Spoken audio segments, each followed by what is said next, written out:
Hello అండి. చిన్న చిన్న బోండాలు ఎలా తయారు చేసుకోవాలో చూద్దామండి. ఇవైతే చాలా టేస్టీగా ఉంటాయి. బయట అమ్మే బోండాలు మెత్తగా పళ్ళకు అంటుకుపోతూ అస్సలు బాగోవండి. ఇప్పుడు నేను చూపించే స్టైల్లో మీరు ట్రై చేయండి, చాలా బాగుంటాయి. ఇది మా అత్తయ్య రెసిపీ అండి. అత్తయ్య చేస్తుంటే నేను వీడియో తీశాను మీకు చూపెడదామని. దీనికి కావాల్సిన ఇంగ్రీడియంట్స్ ఏంటంటే మినప్పప్పు నానబెట్టుకోవాలి. ఫస్ట్ మేము రైస్ కుక్కర్తో వచ్చే ప్లాస్టిక్ కప్ ఉంటుంది కదా, దానెడు మినప్పప్పు నానబెట్టాము. మెత్తగా మిక్సీ పట్టుకోవాలి మినప్పప్పుని.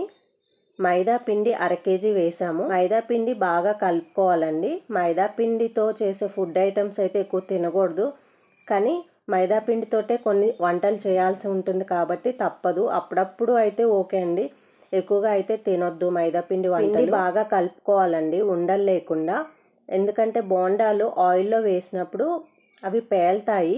దానికి రీజను ఉండలుగా ఉంటేనే అది బోండాలు పేలుతాయంట. అందువల్ల మెత్తగా కలుపుకోవాలి పిండి, ఉండలు ఉండకూడదు. బాగా స్మూత్గా కలపాలి.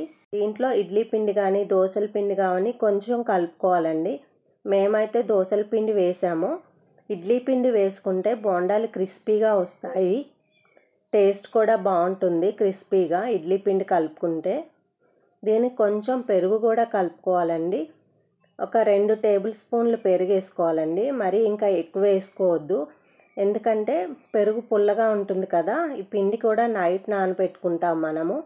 మార్నింగ్ వరకు పిండి కొంచెం పొంగుతుంది, స్మూత్గా తయారవుతుంది. పెరుగు ఎక్కువగా వేసుకున్నప్పుడు బోండాలు కూడా పుల్లగా అవుతాయి. అందుకే పెరుగు కొంచెం తక్కువ వేసుకోండి.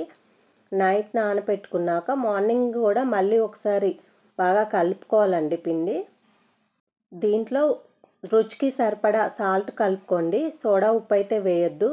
బయట హోటల్స్లో సోడా ఉప్పు వేస్తారు, అందుకే మెత్తగా పళ్ళకు అంటుకుపోయి చూపించిన టేస్ట్ ట్రై చేయండి, బాగుంటాయి.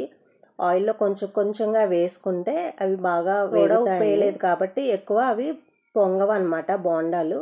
మీరు కూడా ఈ బోండాలు ట్రై చేయండి, ఎలా వచ్చాయో కామెంట్ పెట్టండి. వీడియో నచ్చితే లైక్ చేయండి, షేర్ చేయండి, నా ఛానల్ని సబ్స్క్రైబ్ చేయండి.